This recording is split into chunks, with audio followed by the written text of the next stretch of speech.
Welcome, everyone. This is the quarterly update call for Family Enterprise USA members, Policy and Taxation Group supporters. I am Pat Soldano, president of both organizations.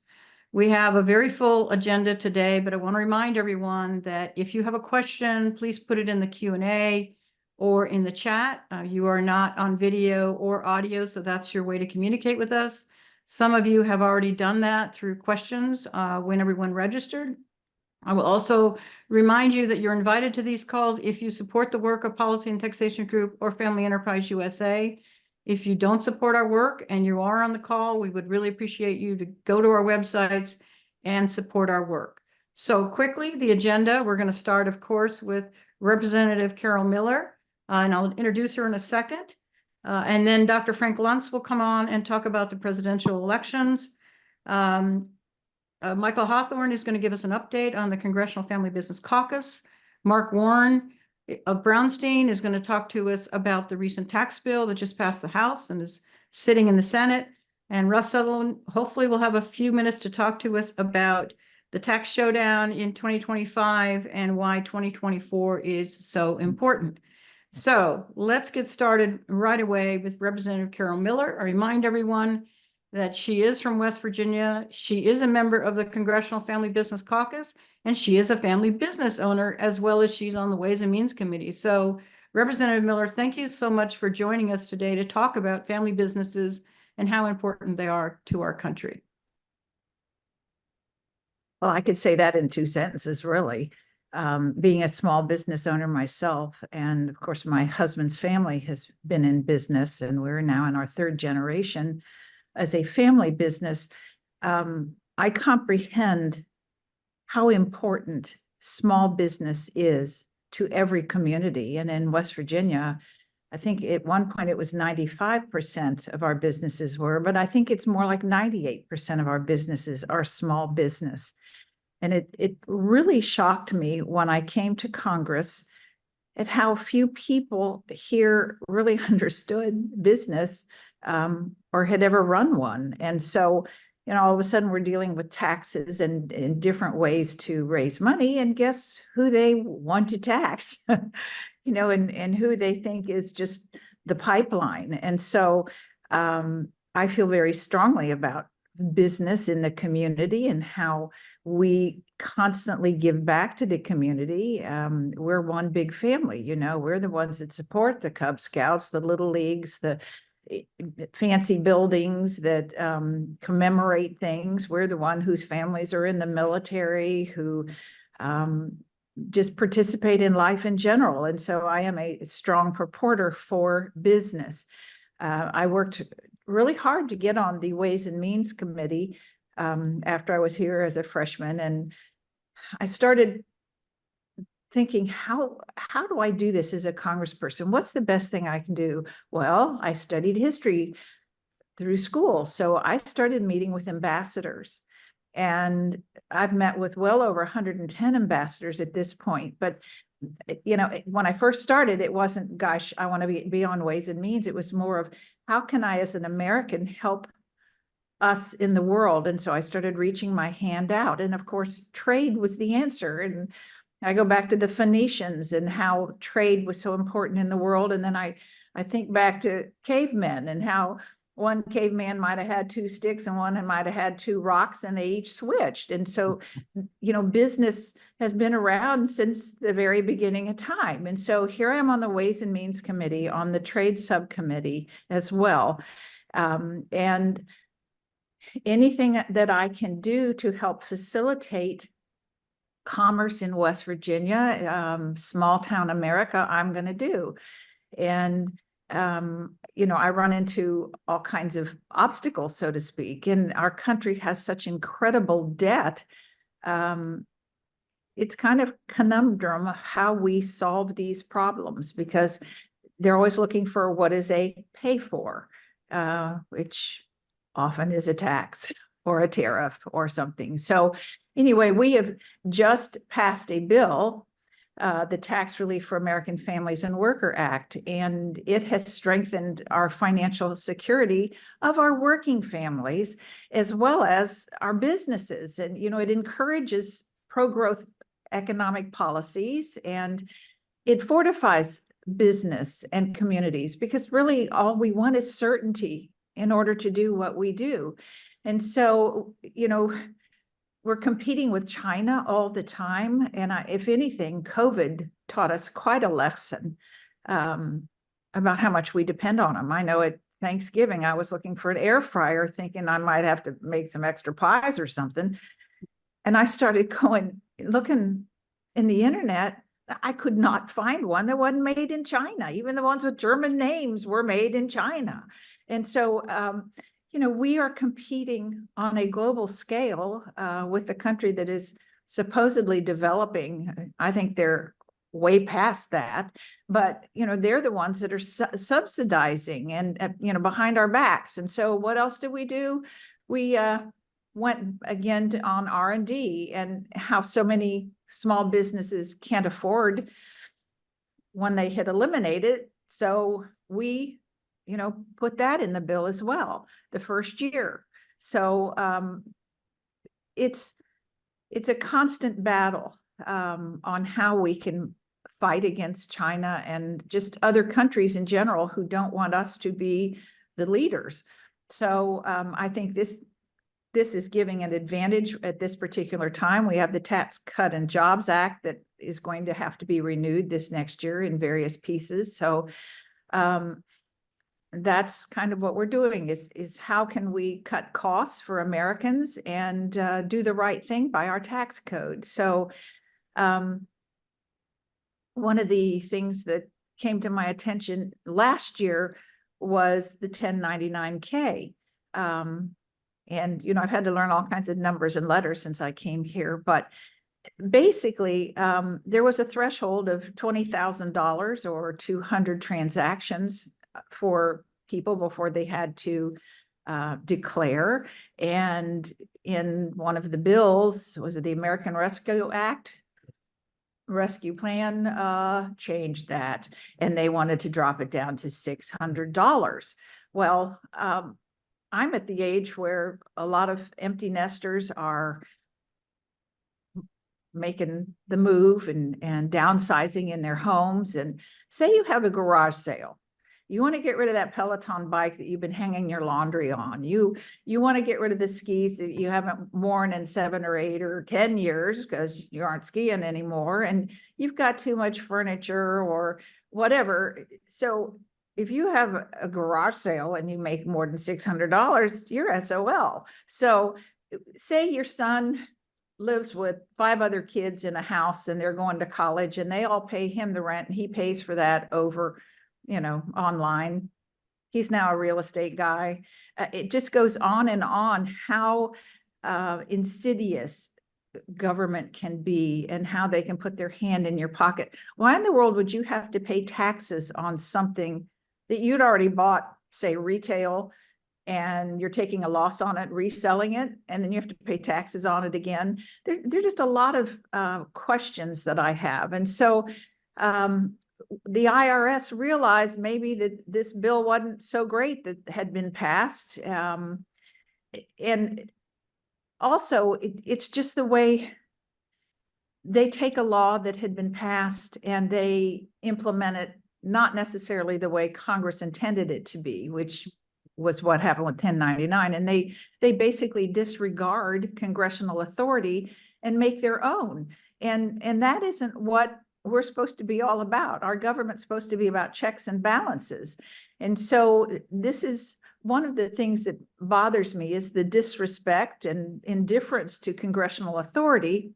So when the IRS realized that maybe what they're doing with the bill wasn't going to work, so they deferred it for a year, and they did. And so now they're thinking about doing it again, but raising the amount again from the original 600, which I think was just fine. So this is the kind of stuff that I do here in Congress, how I can help. Last Christmas, I was trying to buy china for my daughter-in-law, and jewelry stores don't sell that anymore. And I went online to one of the sources I had, and they didn't have it. And so my husband said, well, let's find it on eBay. And he did. So I bought 2 place settings because, I mean, she only had place setting for 12 and she wanted to have 14 for dinner. So we bought that. I mean, if you buy something on eBay, that's digital economy. They seem to get you any way they can. So I introduced the Saving Gig Economy Taxpayer Act, and it will protect Americans who do use online payment platforms and gig economy workers. And of course, a lot of people in my generation don't know what a gig is, and small e-commerce sellers, so that they're not being taken advantage of. Again, I will just mention certainty. The everyday American person who's in business, really, American people want certainty in any kind of law they have or anything they're doing. But I just want you to know that I am trying to look out for the small businesses, the economy, the everyday person in American life. I mean, I used to do garage sales after my kids had outgrown their clothes and, their toys. And so this is just another way they thought they could put their hand in your pocket, but it's your pocket and it's your money. So I'm not sure what all you all want me to talk about, but I want you to know that I'm very practical, just plain old American, trying to support you as we move forward. Well, we really appreciate that. We really appreciate you being a member of the Congressional Family Business Caucus, because that's what we do. We've learned, that 87% of the businesses in America, you just said that, are family businesses, small, medium, and large, by the way, from all industries. But there's really a lack of education around who they are, what they do, how they stimulate the economy, and as you pointed out, how helpful they are to their local communities and how important that is. So we really appreciate your support. I would tell people, if you have a question for Congresswoman Miller, please put it in the chat of the Q&A. I just want to say that I'm glad you brought up the tax bill. We're going to talk about that later on this call, but it is so important. What you mentioned around the R&D expensing is so important to many, many of our businesses, as well as the bonus depreciation. Again, so kudos for you for passing the bill in the House. Let's hope that it actually gets somewhere in the Senate. And again, thank you for your support of family businesses, because we couldn't do it without you. Well, and I feel the same way about you. And it's nice to know that there are other people out there with the same concern, because that's what makes America tick. It's Main Street. It's, the people that are out there sweeping the sidewalk before their business opens, or, I can even remember I bought apartments, and I'm in there painting myself because my checkbook's kind of thin, and all of a sudden I realized I got to pay B&O tax, and I'm thinking, why in the world am I paying B&O tax on rent that's coming in when I got more that's going out than coming in? So, I mean, it's small business, and we're the ones that really make our communities in so many ways, whether you're selling hats or you're, whatever you're doing. I appreciate you all and your support, and just thank you. Well, thank you very much for being on this call. We know that you have a very tight schedule today. So once again, thanks for your time. Thanks for your support. And thanks for your membership in the Congressional Family Business Caucus. Take care. You're very welcome. Thank you all. I hope you have a good weekend. You too. Bye-bye. So next, I'd like to ask Michael Hawthorne to give us an update on the Congressional Family Business Caucus. So I'm turning it over to you, Michael. Thank you, Pat. My name is Michael Hawthorne. I'm a member of the Squire Patton Boggs Public Policy Team. I'm going to provide a brief update on the Congressional Family Business Caucus. The caucus continues to grow in 2024. As of today, the caucus has grown to 39 members. That's an increase of 8 members since our last supporters call in November. And that's thanks in large part to the outreach and support of the members on the call across the country. We hope to build on that success in 2024 and expand the caucus to 50 members by year's end.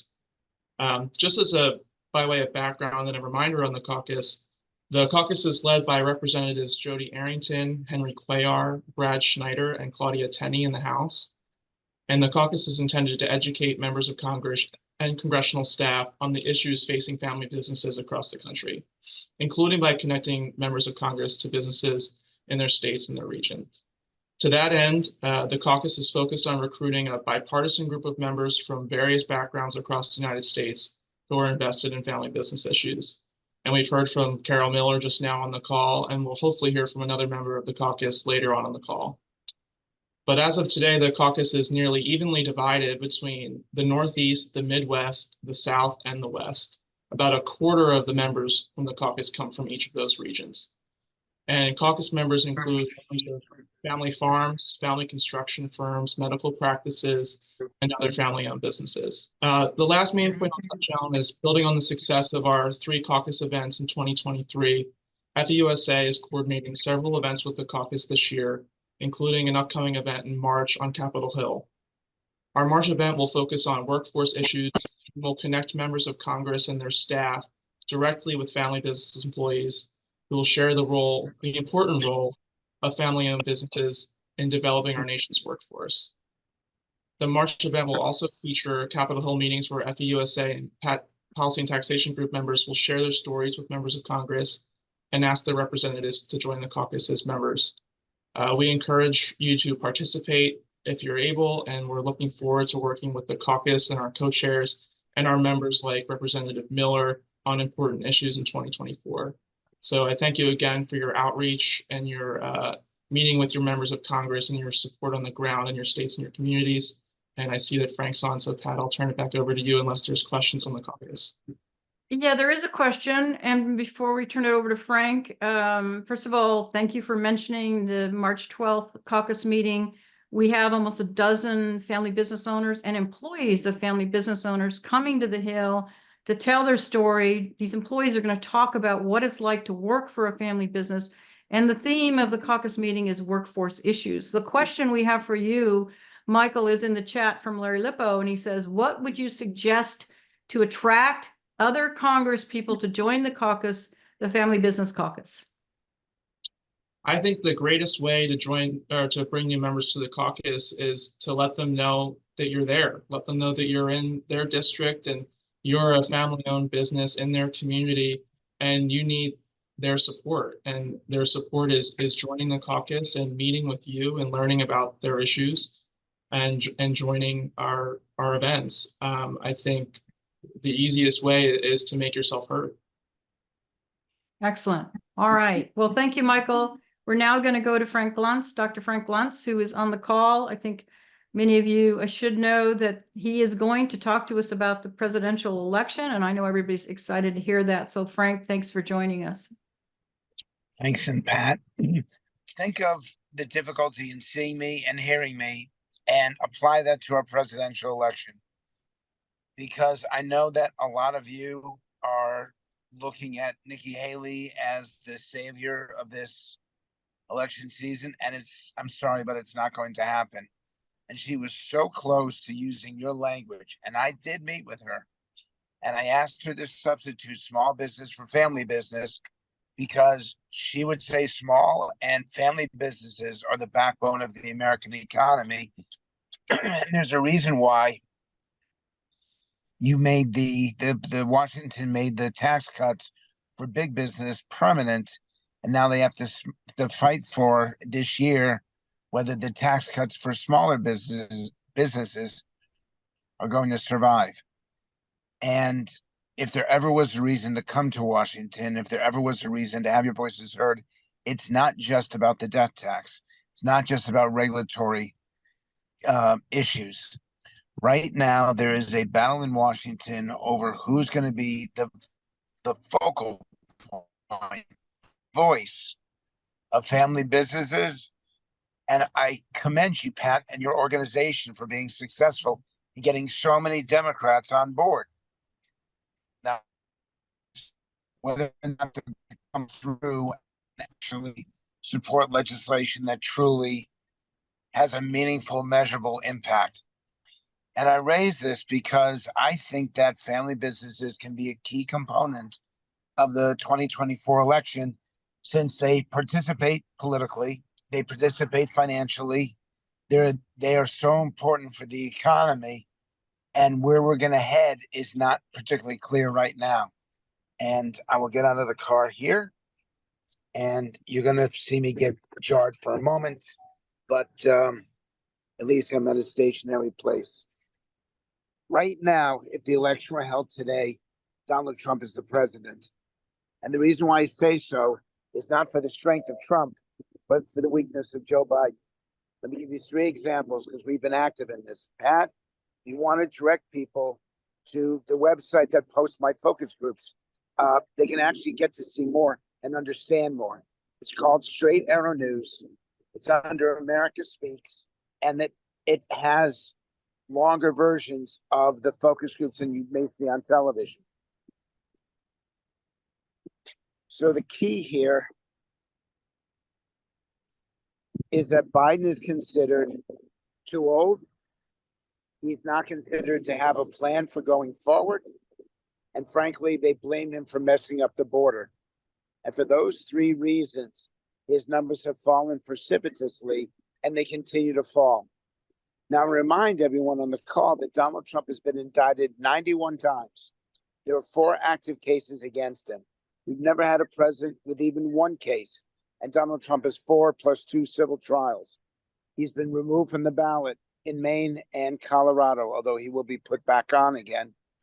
And it is incredible to me that Biden, in this environment, with the economy getting better, with things domestically at least looking better, not only is he getting no credit, but his numbers continue to get worse.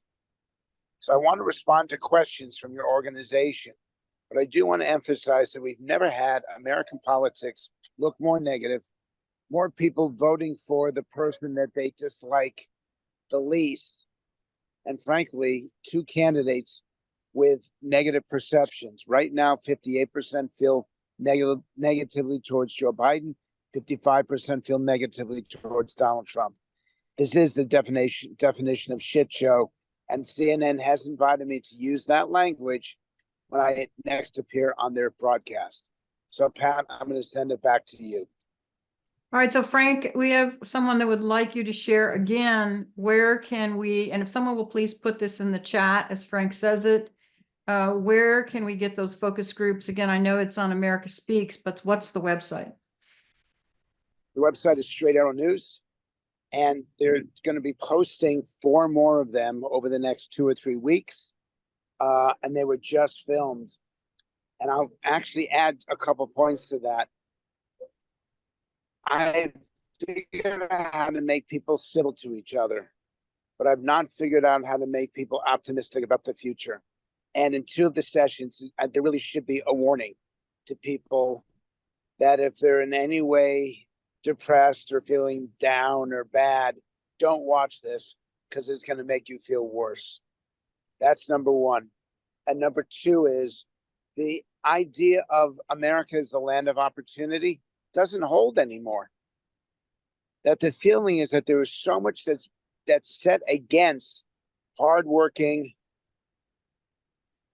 educated, successful people, that they simply, that opportunity is nothing more than a word. And you'll see both of those in the focus groups. Okay, we have 2 questions for you that people register for this call. And you've addressed some of this, but is Biden's campaign team hoping Trump rather than Haley will be Biden's opponent? Yes, and in fact, they're doing everything they can to make that happen. And the issue that I have there is how cynical can you be? Now, Democrats have done this for the last 6 years. They first learned how to do this really it was in 2016, but big time in 2018, which is they seek to get the weakest Republican, even knowing that if that person wins, it's going to be detrimental to the democracy. It's a horrible situation. It's working. But I actually think, to add to that question, if you look at the Senate, I think it's more than 50-50 that Republicans win the Senate. And we can have this discussion on your next quarterly call But watch West Virginia with Joe Manchin stepping aside. That's a Republican gain. Depending on who the Republicans nominate in Montana, it's likely that there's going to be a Republican gain there as well. And Republicans are looking quite good right now in Ohio. If all three of those go that way, go the Republican way, then the GOP wins the Senate. However, since we last spoke, Kevin McCarthy was booted as Speaker of the House. It's a genuine shit show there right now. They can't even pass legislation on the border, which is a nightmare right now. Pat, I've never lived in a country where the two parties would rather destroy the country to get an electoral gain, which is exactly what's happening right now in the House and the Senate. Impeaching the Homeland Security Director has no impact whatsoever on the border, and they failed. So they look like idiots. And then on the Senate side, it was the Republicans who demanded this legislation to link the border to aid to Israel and aid to Ukraine, and then they go and they reject it. So, and there was a question in the chat, maybe you can address it alongside these, which is, there was a question in registration, and that is, what about the third party? Is there a viable alternative to Biden or Trump? Yes, there is. It's called No Labels, and let's see who they nominate. I was hoping that they were going to pick Joe Manchin, but they're afraid that if they choose a Democrat, it'll take votes away from Joe Biden and hand the election to Donald Trump. We're going to know the answer to that in about 30 days. But No Labels is going to nominate someone. It is going to be significant. They are going to be well funded. They're already on the ballots in 14 different states. So we're going to see an election like we've never seen before.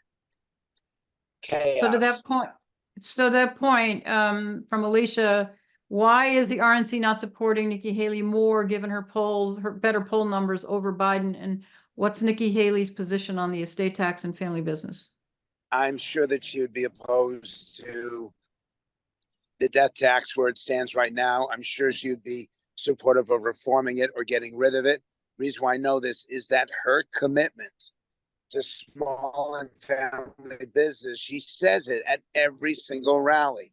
But I want her specifically to say family business, as you've instructed me, and I've learned, and how we've communicated this to every other elected official. It's not just about small businesses. These are family businesses who are punished for passing down their success from generation to generation. We need to do more about that. She's going to be on your side.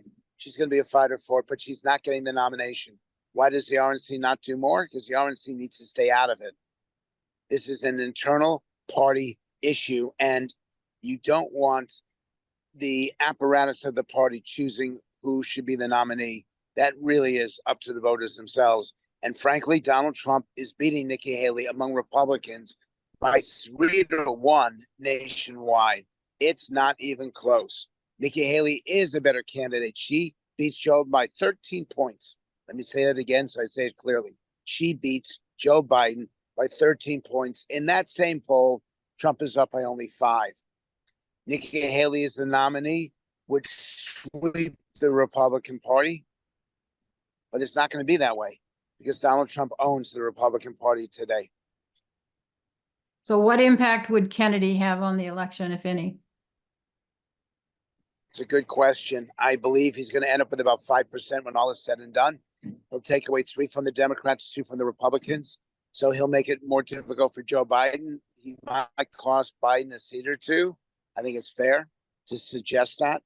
But I don't believe he's the big independent in the race. I think the No Labels candidate will be more significant.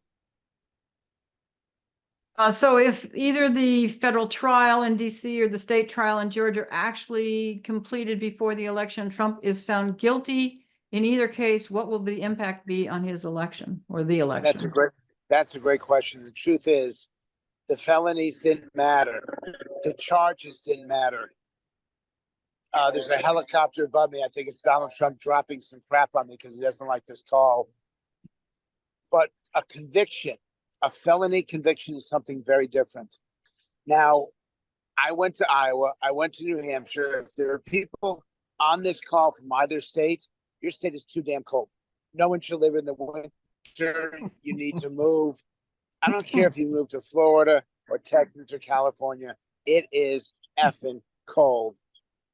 That said, those voters, those Trump voters, are so determined that they reminded me of the movie where the guy puts his hand over the flame and starts burning his flesh. That is a typical Trump voter. They will not be moved for anything. In my entire career in politics, I've never seen a candidate with support that strong. However, this is an election that will be decided by 1 or 2 percentage points. And so a felony conviction could well change the outcome. But Joe Biden, I keep saying but, please understand, Joe Biden is so weak that any other Democrat would defeat Donald Trump except for Biden, and any other Republican would defeat Joe Biden except for Trump. Okay, so let's talk about the third party again. So Jim Haley's saying, is there a chance No Labels will win enough electoral votes to keep Trump and Biden from winning 270, adding another layer of uncertainty? Yes, I do believe that is the case. Now I'm trying to decide what I'm going to do in this election cycle. And I think it's important for someone to stand up on the debate stage in September in front of 60 million people and watching, and put one hand up to Donald Trump and one hand up to Joe Biden and say, enough. In fact, I've actually had t-shirts made up that say enough with an exclamation point, all caps. I don't think that we're fighting over an election right now. So, Pat, you know how negative I am, how pessimistic I am.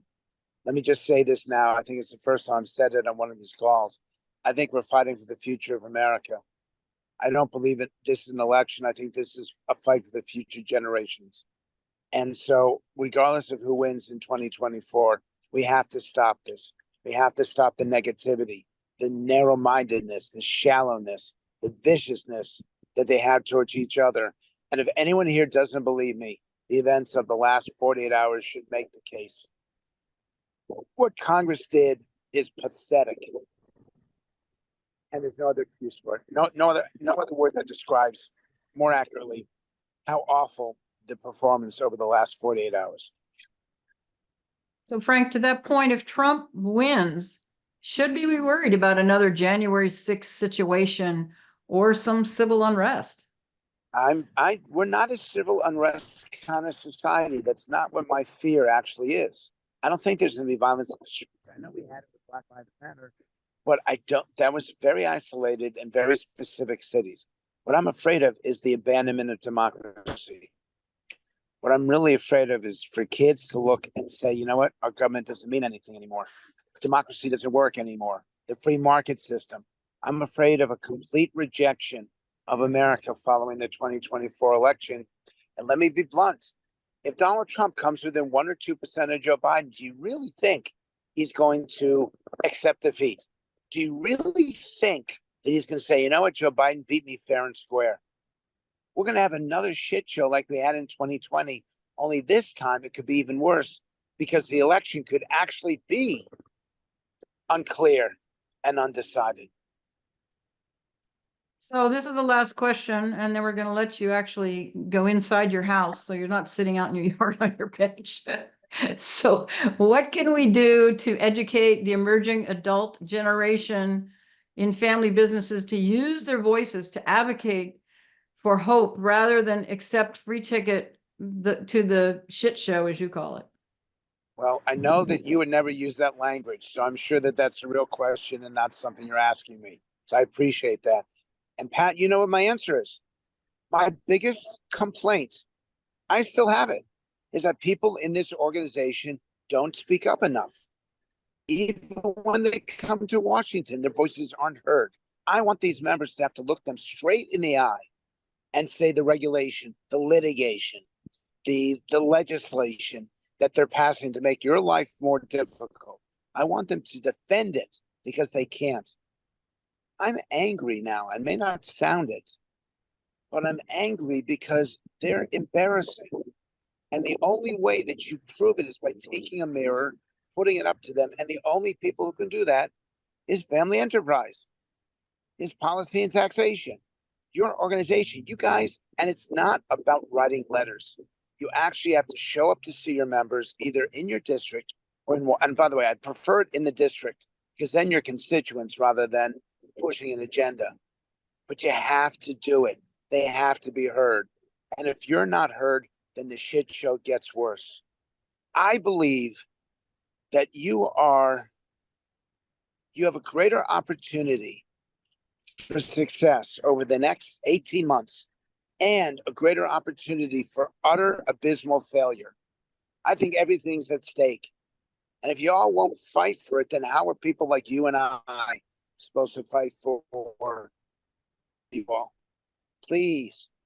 I know it sounds awful, and it is. I know it sounds depressing, and it is. But if I'm willing to, Jesus, if I'm willing to keep doing this shit, and so are you, the least we can do is ask those of you on this call to participate with us.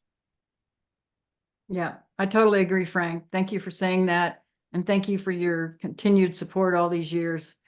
I really, really appreciate it, as you well know. So we're going to let you go. Well, let me offer one more thing, which is I'm going to be doing a lot Okay. of traveling over the next 8 months, 9 months, hopefully.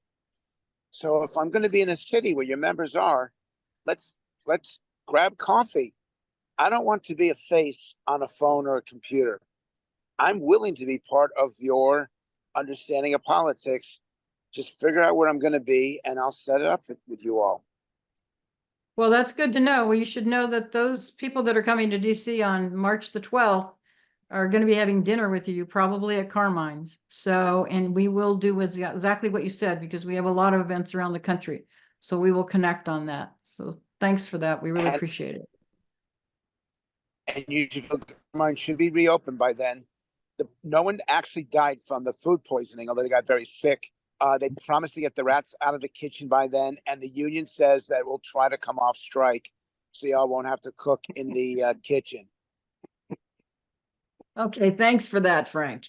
Yes. We really appreciate it. Have fun, Have a guys. good rest of your day. Cheers. Take care. All righty. So now, Mark Warren, we're going to turn it over to you so you can talk to us a little bit about the tax package, and hopefully we'll have some time for Russ to talk about 2024 tax showdown to 2025 and why it's important. Thank you, Pat. And I think Russ is going to probably chime in here, so it may be a little bit more of a discussion between us. It's always a pleasure to come after Frank because he has a way of making me look positive. So I'm happy to report here that the show had a recent episode that is actually pretty positive, and in a kind of currently a rare instance of bipartisan, bicameral cooperation. Chairman Jason Smith of the Ways and Means Committee and Chairman Ron Wyden of the Senate Finance Committee struck a deal on a pretty meaningful tax package. And I think it has a lot in it that is really good for family-owned businesses and also, for all of your employees as well. And the kind of the three probably main business provisions of importance, and we've talked about a couple of these. I think Representative Miller mentioned them. Is a kind of a restoration of the 100% bonus depreciation, which has started to step down from when it was established in the Tax Cuts and Jobs Act. Currently this year it's at a 60% level, keeps stepping down 20% a year. So this would bring it back up to 100 and carry that through 2025. It would also restore the broader deductibility of interest, which is, I think, really important and kind of lost on some members given high interest rates right now and the ongoing kind of regular need that businesses of all sizes often have for financing acquisitions and investments.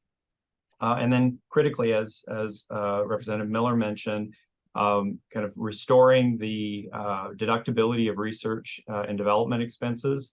And these would be limited to domestic research and development is going to be hugely important. Certainly for very large businesses that have ongoing research activities, but a lot of small startups have really felt the pinch of having under current law to spread those expenses over 5 years. So we can get back to immediate deductibility. I think that'll be huge for kind of the small startup and medium size, and very meaningful as well for the larger businesses. The interest deductibility and expensing go back to 22 when they originally got more restrictive, and the bonus depreciation again would pick up last year, so that we go back to 100% and for last year and this year, and all of them would be extended through 2025. This package is, again, bipartisan, a big kind of trade for the business provisions, even though they do have a lot of Democrat support as well as Republican support, is an expansion of the child tax credit, which may not be directly important for some family-owned businesses, but it's probably very important for your employees. So I think that's an important component of this. And then there were some other provisions in this bill that are a little more targeted, but maybe important. You heard about Representative Miller talking about the 1099K reporting, which this bill does not address, but it does raise the threshold on a couple of other, the miscellaneous and the non-employee compensation reports, taking those up from 600 to 1,000. And really importantly, on kind of the international level, this would provide kind of a quasi-tax treaty for businesses that have interactions with Taiwan, because currently we have a pretty significant double taxation situation there. I know there are a lot of businesses out there that are doing, engaging in business in Taiwan. So I think this will be really meaningful, both given kind of the China angle that Representative Miller mentioned, and just kind of more broadly on international trade. And then lastly, there's, I think some important provisions if family-owned businesses are engaged in low-income housing, or if you're affected by some of the disasters that have happened, natural disasters, wildfires, floods. There is relief for a number of those. So all of that, I think, is good news. The Ways and Means Committee reported it out on a very strong bipartisan basis on the 19th of January, 40-3. And then the House was able to pass it with overwhelming margins, 357-70 last Wednesday. And right now we're kind of working through the process in the Senate, which is a little less certain, but looking more like kind of end of February, getting into March. So we'll hopefully be able to, make some progress there. And I'll just leave all of you, if this bill is important, please reach out to your senators. Let them know how important this is. In particular, if you're in states you have Republican senators, emphasize to them that this bill is important to family-owned businesses and it needs to get done as quickly as possible.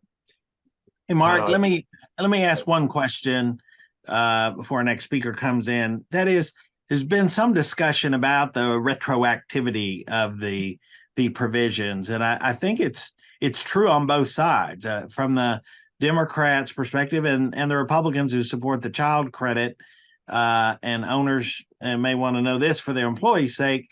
They basically will get a higher tax credit this year, more refundable child tax credit for the year 2023 that they're filing their taxes, here and maybe already or in the coming weeks. But what about on the business side? Will businesses be able to go back and get that money from 2022 and 2023, depending on the provision, and how do they do that?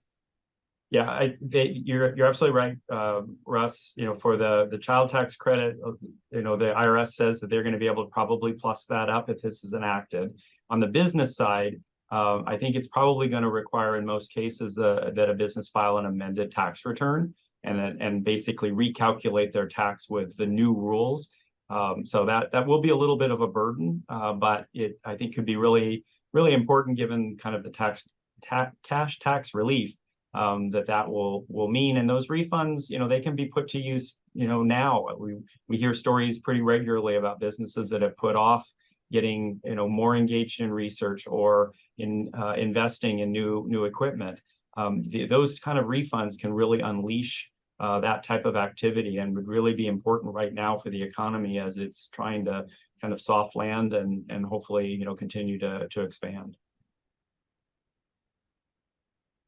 So Russ, I know that Representative Stacy Plaster tried to log in, but it appears she's not on. So why don't we turn it over to you so you can at least start talking about 2024 and how important 2025 is going to be for us.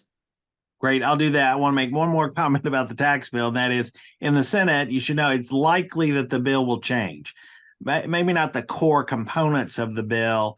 They might have some little tweaks to them, but I think both Republicans and Democrats are interested in pursuing adding on maybe a few provisions. They're not likely to be as expensive or as significant economic wide as some of these provisions, but they might affect certain industries with variations or bills that have been out there that are both bipartisan and bicameral. Do you agree, Mark? Yeah, absolutely. You know, the Senate often is trying to get members to vote, and adding on provisions that have broader support may be the reason that they get a little more excited about the core package. So I think we will probably see a little bit of that. And the only tension is they can't change it too much, because then Speaker Johnson may have a more difficult time having to repass that changed package again in the House. Yeah. So there'll be a lot of coordination there. Okay, I believe that this exercise on this smaller tax bill that's going through Congress right now is sort of a precursor to what's going to happen in 2025. It may be like an appetizer or a salad in what for 2025 is going to be a 3-course meal. I mean, it's the main event. And the reason I say that is twofold. Based on my 30 years in tax policy in Washington, D.C., there are really 2 times when Congress is very likely to pass significant tax legislation. There may be other times, but there are 2 times when they follow a pattern. One is when the president is starting his or her new term. And so, of course, this is an election year, 2025. During all of my career, and go back to Ronald Reagan, they always have an economic plan, and they always want to pass it early in their term, usually the first year. And even in their second terms, we saw Reagan and Clinton and others have another economic bill for their second term, and they got that passed early as well. So that's one factor at play. The other time when Congress really acts and passes big tax bills is when middle-class tax cuts are expiring, because neither Republicans nor Democrats want to be responsible for raising taxes on the middle class. Some may, not care about the wealthiest. Some may not care about the poorest so much. They all care about the middle class. And the fact of the matter is, TCJA was a tax cut for middle-class Americans. It increased the standard deduction for probably nearly 100 million families. And they were a wide network, lowering rates of all the brackets. And so I think we're likely to see really an intense effort on both parties to pass a bill during 2025. So that's what makes this convergent. Either one of these on their own would be enough to make a big bill pass. With it converging together, I really think it's highly likely that a $1 trillion or $5 trillion tax bill is going to pass in 2025. The other Russ, thing, yeah, go ahead. I would say that so Representative Stacy Plaster she's on mute. She's not on video yet. I don't know if you can see that, but we want to defer to the great representative from the Virgin Islands, my friend Stacy Plaskett, as soon as she's available. So it looks Hi, like Russ. How are you? I'm doing great. We're honored to have you today. Thank you. Thank you. Good afternoon, everyone. Good afternoon. So welcome. We're so pleased to have you on this call to talk about family businesses. And thank you once again for being a member of the Congressional Family Business Caucus and for your support of family businesses. Of course. Thank you all for having me. It's so good to be with the group. You all are really important to the work that we're doing here. And I know that my legislative team relies on you all and your advocacy and your analysis of so much policy, particularly in the tax area. I'm honored to join you for your quarterly call which is dedicated to providing a glimpse into the happenings within the Beltway that directly impact family-owned businesses across our great nation. So in the midst of the headlines and the narratives depicting gridlock in Congress, I want to underscore the significant strides we made in crucial areas. Despite the challenges, we've managed to keep government open, demonstrating a commitment to stability. Importantly, I have to say that much of this progress has been achieved through bipartisan efforts. And in many instances, I'm grateful that Democrats have been taking the lead in responsible governance by governing from a minority to ensure that significant laws are passed. Time and time again, we've stepped in and proven to be adults by really stepping across and supporting legislation, which in some instances, it's not exactly what we want, but we know that in negotiating that something has to be done. I don't mind noting that the child tax credit was first proposed by a Republican president, Richard Nixon, and was finally passed in 1997 under House and Senate GOP majorities in Congress. So that's something that we believe is not indicative of one side or the other, but has a history of both sides understanding its importance. So delving into the tax bill that the House has now passed, it's imperative to recognize the positive impact it would have for family-owned businesses. The proposed adjustments to Section 179, which focuses on pass-through businesses, exemplifies our commitment to alleviating the tax and regulatory burdens that often weigh on family businesses, whether they're small, medium-sized, or larger entities contributing to job creation in our communities. Extending the provisions from the Tax Cuts and Jobs Act of 2017, such as immediate expensing of research and development expenses, bonus depreciation, reflects a dedication to fostering an environment where American businesses can thrive. And additionally, the relaxation of rules limiting deductibility of interest payments is a crucial step towards supporting the financial health of family-owned companies. I just want to also put that the House passed tax bill doesn't just stop at addressing tax concerns. It goes further by streamlining paperwork for those pass-through businesses. The update to the outdated 1099 NEC form last altered during the Eisenhower administration exemplifies our commitment to modernizing and simplifying processes for businesses. I know that Russell Sullivan has been in Washington a long time, but even he wasn't around during the Eisenhower administration, despite whatever he tries to tell you to the contrary. Raising the threshold to $1,000 and indexing it for inflation, we aim to provide relief and efficiency for family enterprises. These policies collectively contribute to the growth of American businesses, job creation, and enhance our competitive advantage against global economic challenges, particularly from China. The expansion of the child tax credit and initiatives to increase the availability of low-income housing further underscore our commitment to holistic economic progress. I want to emphasize that the accomplishments extended beyond our tax-related matters. It was a bipartisan effort led by President Biden that culminated in the Fiscal Responsibility Act, setting a budget for fiscal year 2024 and an ongoing work towards full-year legislative appropriations for fiscal year 2024 exemplifies our dedication to responsible governance.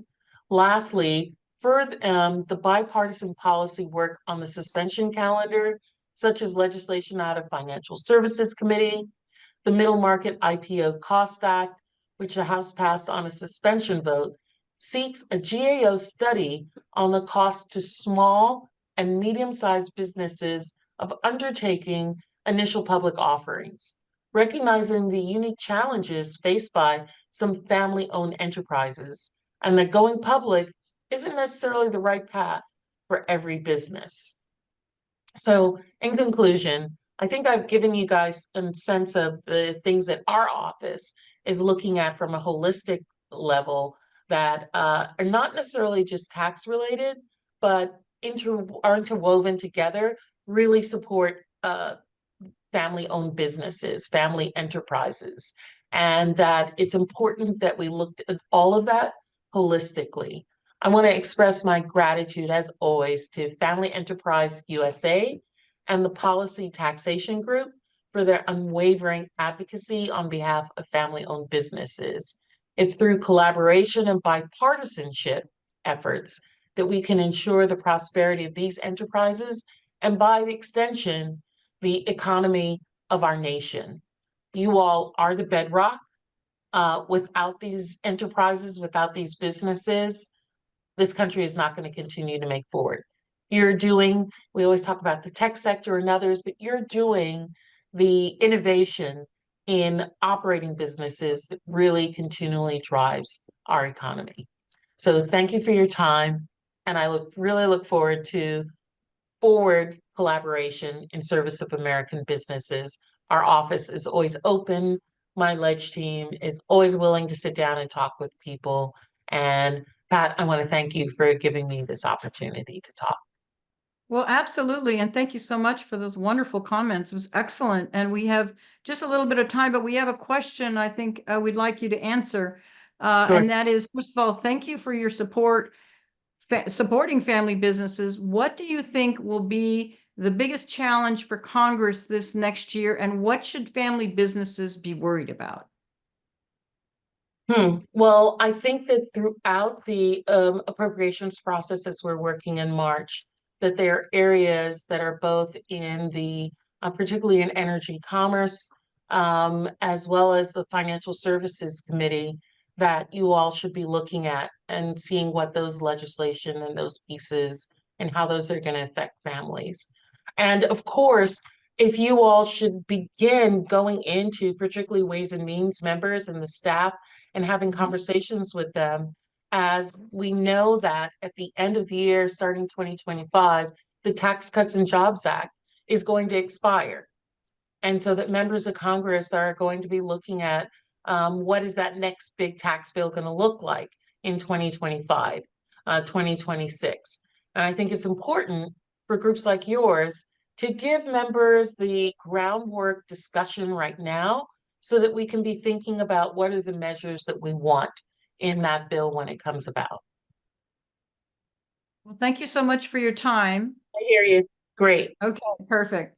We really appreciate your time on the call today. Thanks so much for your wonderful comments. And I agree, it was a great answer to the question. Great. Thank So you. Thank you again for your time. We really appreciate it.